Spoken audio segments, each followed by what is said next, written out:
Science में chapter 6 जीव प्रक्रम पढ़ रहे हैं।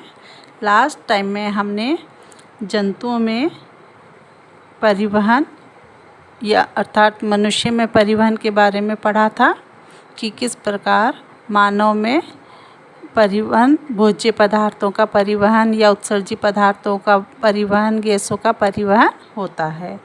आज हम पादपों में परिवहन के बारे में पढ़ेंगे। पादपों में जो परिवहन होता है वह मुख्य रूप से जब पादप छोटा होता है तो उसमें विसरण विधि के द्वारा हो जाता है, लेकिन जब पादप बड़े होते हैं तो उसमें परिवहन विसरण विधि से न होकर एक विशेष प्रक्रम के द्वारा होता है। पादपों में जो परिवहन की प्रक्रिया होती है उसमें दो पदार्थों का परिवहन होता है, एक तो जल और खनिज लवण का परिवहन और दूसरा भोजन का परिवहन, या हम ये कहेंगे भोजन का संवहन। ठीक है, तो पादपों में जो जल और खनिज लवण का जो संवहन होता है वह एक विशेष प्रकार के उत्तक, जाइलम उत्तक के द्वारा होता है। उसी प्रकार भोजन का जो संवहन होता है वह फ्लोएम के द्वारा होता है। तो आपसे कभी भी पूछा जाए कि पादपों में जल का संवहन किससे होता है, जाइलम से, और भोजन का संवहन किससे होता है, फ्लोएम से, ये याद रखना आप। और इसे याद करने का तरीका भी है कि जल का जाइलम, ज से जाइलम, ठीक है, जल का जाइलम, और भोजन को हम फूड कहते हैं तो फूड का फ्लोएम, एफ से एफ, और जल से ज। ठीक है, इस तरह से आप इस बात को ध्यान रखना। जाइलम और फ्लोएम, जाइलम और फ्लोएम क्या हैं, ये एक विशेष प्रकार के ऊतक होते हैं। जाइलम जो ऊतक होता है उसमें 4 प्रकार की कोशिकाएं होती है, वाहिका, वाहिनिका, जाइलम रेशे और जाइलम मृदुतक होता है। इसी प्रकार जो फ्लोएम होते हैं उनमें भी 4 प्रकार की कोशिकाएं, सहकोशिका, चालनी नलिका, फ्लोएम रेशे और फ्लोएम मृदुतक होते हैं। ये आपने 9th में पढ़ा था। तो मुख्य रूप से जो वाहिका और वाहिनिकाएं होती है वही जल का परिवहन में सहायक होती है। इसी प्रकार भोजन का संवहन जो होता है वो फ्लोएम में मुख्य रूप से सहकोशिका और चालनी नलिका करती है। तो पहले हम जल का परिवहन पढ़ेंगे कि जल का परिवहन किस प्रकार से होता है। तो जल का परिवहन पढ़ने से पहले हम एक चीज़ पढ़ेंगे, वाष्पोत्सर्जन क्या होता है। जैसा कि नाम से परिचित है हम, वाष्प प्लस उत्सर्जन, यदि हम इसका संधि विच्छेद करें तो क्या बनेगा, वाष्प प्लस उत्सर्जन। यानी जो पादपों की जो पत्तियां होती है, पत्तियों की निचली सतह पर रंध्र पाए जाते हैं। उन रंध्रों के द्वारा, ये देखो ये रंध्र का मैंने डायग्राम बना रखा है, पत्ती की निचली सतह पे रंध्र होते हैं। ठीक है, और इन रंध्रों के द्वारा जल का वाष्प के रूप में उत्सर्जन क्या कहलाता है, वाष्पोत्सर्जन कहलाता है।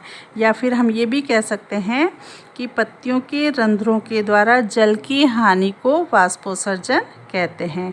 और ये जल की हानि कहाँ पर होती है, वायुमंडल में या पर्यावरण में होती है।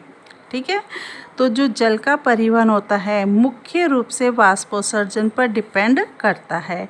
यानी जितना अधिक वाष्पोत्सर्जन होगा उतना ही जल का अवशोषण होगा।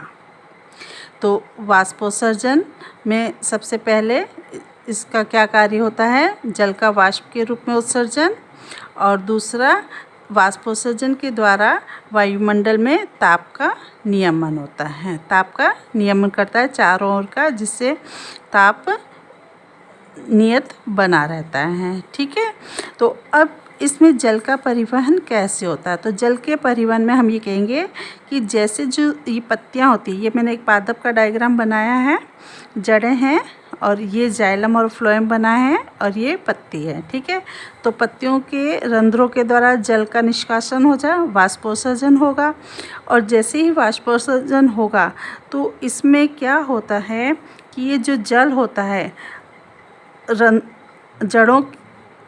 जड़ों में क्या होते हैं, मूल रोम होते हैं, और उन मूल रोम के द्वारा जल का अवशोषण होता है। तो पूरी जो वाहिका और वाहिनिकाएं होती है उसमें जो जल होता है एक पूरी लेयर का काम करता है। एक इस तरह से ऊपर चढ़ता है ये जल। जैसे ही यहाँ से पत्ती से जल बूंदों के रूप में निकलता है तो क्या होता है, जल की जो पूरी पंक्ति होती है उनमें एक खिंचाव उत्पन्न होता है। उस खिंचाव को हम चूषण के नाम से भी जानते हैं, एक सक्शन जिसे हम कहते हैं। तो जैसे ही जल पानी की बूंदों के रूप में बाहर निकलता है और जड़ों से जल ऊपर खिंचता चला जाता है, तो जितना अधिक वाष्पोत्सर्जन होगा उतना ही जल ऊपर चढ़ता है। जैसे यदि हम एक पंक्ति कहीं पर भी बनी हुई है, उसमें आगे का व्यक्ति यदि हट जाता है तो वो पंक्ति आगे बढ़ जाती है। तो उसी प्रकार यहाँ पे जो जल के अणु होते हैं वो एक आकर्षण बल के द्वारा बंधे हुए होते हैं। जैसे ही जल का एक अणु बाहर निकलता है, बाकी सारे जल के अणु ऊपर चढ़ना शुरू हो जाते हैं, यानी उनमें एक खिंचाव उत्पन्न हो जाता है। तो जल के परिवहन में मुख्य भूमिका कौन निभाता है? वाष्पोत्सर्जन ही निभाता है। तो वाष्पोत्सर्जन के द्वारा ही जल का अवशोषण होता है। और इसी प्रकार इसमें हम ये देखें कि यहाँ जड़ों के अंदर जो जल अंदर पहुँचता है तो वो किसके द्वारा? परासरण के द्वारा पहुँचता है। परासरण किसे कहते हैं? पदार्थों का अधिक सांद्रता से कम सांद्रता की ओर जाना क्या कहलाता है? परासरण। और मुख्य इसमें एक बात आती है चयनात्मक पारगम्य झिल्ली के द्वारा। पदार्थों का अधिक सांद्रता से कम सांद्रता की ओर जाना परासरण कहलाता है। तो इस प्रकार जल का परिवहन होता है। अब दूसरी बात हम पढ़ेंगे भोजन का परिवहन, या हम ये कहेंगे भोजन का स्थानांतरण। ठीक है, तो जो भोजन का स्थानांतरण होता है वह कहाँ से कहाँ होगा? हम ये कहेंगे जल का तो परिवहन जो होता है नीचे से ऊपर की ओर होता है, लेकिन भोजन का परिवहन हम ये कहेंगे ऊपर से नीचे होता है मुख्य रूप से, और नीचे से ऊपर भी हो सकता है। इसके लिए देखिए ये डायग्राम मैंने बनाया है आपके लिए। ये पूरा पादप है, ठीक है, और इस पादप में जाइलम और फ्लोएम बना है। तो हमको डिटेल से पढ़ना है कि भोजन का स्थानांतरण किस प्रकार से होता है। तो मुख्य रूप से हम ये कहेंगे भोजन के स्थानांतरण के लिए यहाँ पर ऊर्जा की आवश्यकता होती है मुख्य रूप से, जबकि जल के स्थानांतरण के लिए ऊर्जा की आवश्यकता नहीं होती है। जल का स्थानांतरण जो होता है वह तो भौतिक बल के द्वारा हो सकता है, लेकिन भोजन का स्थानांतरण ऊर्जा के द्वारा होता है, और ये ऊर्जा किसके रूप में?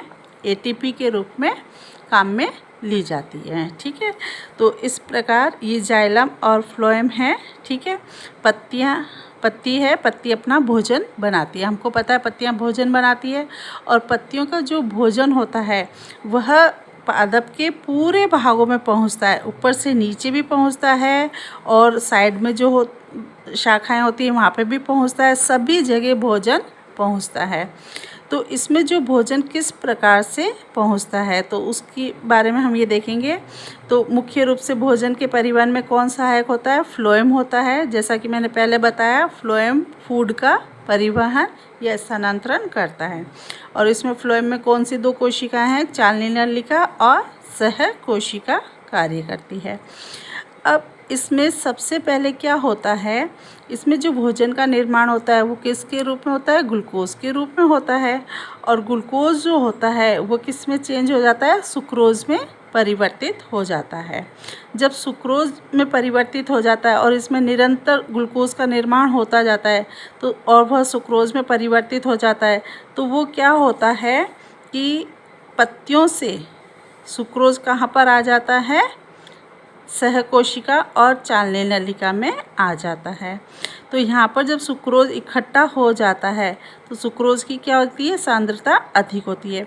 लेकिन हाँ, यहाँ ये बात ध्यान देने की है कि जब सुक्रोज पत्तियों से वाहिनिकाओं में, या हम ये कहेंगे चालनी नलिका में आता है, तो किसके द्वारा होता है? एटीपी की ऊर्जा खर्च होती है, तब वो उसमें आता है।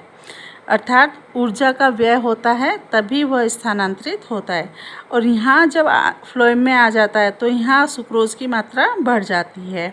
जब सुक्रोज़ की मात्रा यहाँ बढ़ जाती है तो इन वाहिनिकाओं से जल, इन वाहिनिकाओं में क्या है, जल जो होता है वह कहाँ पर आ जाता है, फ्लोएम में आना शुरू हो जाता है। फ्लोएम में जब आता है तो इसमें क्या हो जाता है, परासरण दाब बढ़ जाता है। परासरण दाब बढ़ने से सुक्रोज जो होता है उस स्थानों पर जाना शुरू हो जाता है जहाँ इसकी कमी होती है, तो नीचे वाले भागों में जाना शुरू कर देता है और जड़ों में भी पहुँचना शुरू कर देता है। जब ये जैसे ही नीचे जाता है तो इसका जो जल होता है वह पुनः कहाँ आ जाता है, जाइलम में आ जाता है, क्योंकि यहाँ जब दूरी पे जाता है तो यहाँ परासरण दाब क्या हो जाता है, कम हो जाता है और वापस जल जाइलम में पहुँच जाता है। तो इस प्रकार सुक्रोज जो होता है पौधे के विभिन्न भागों में पहुँचता है, या हम ये कहते हैं उसका स्थानांतरण होता है। क्लियर आपको ये बच्चों? ठीक है। अब कई बार अपन ये देखेंगे कुछ पादपों में जो पत्तियां होती है पतझड़ के टाइम में हट जाती है सारी, तो उसमें जो भोजन का स्थानांतरण फिर कैसे होगा, तो उस समय क्या होता है, जड़ों में भी जो होता है भोजन संचित रहता है। उस समय भोजन जो होता है जड़ों से ऊपर के भागों में पहुंचता है। तो इस प्रकार हमने ये देखा कि जल का स्थानांतरण तो केवल कहाँ से होता है, जड़ों से पौधे के ऊपरी भाग में यानी वायवीय भाग में ही होता है। लेकिन भोजन का स्थानांतरण जो होता है वायवीय भाग में भी यानी ऊपर से नीचे और नीचे से ऊपर दोनों दिशाओं में होता है। तो क्लियर बच्चों? तो आज आप अपने बुक के अंदर पेज नंबर 119, 120 और 121 आप पढ़ेंगे। इन्हें मैंने आपको समझाया है। और उसके बाद पेज नंबर 122 के क्वेश्चन आप करेंगे अपनी कॉपी के अंदर। ठीक है। अगर आपको परेशानी आ रही है उस 122 नंबर के क्वेश्चन करने में, तो मैं उसके लिए आपको एक पिक भेज दूँगी, उसकी सहायता से आप अपने क्वेश्चन आंसर करिए।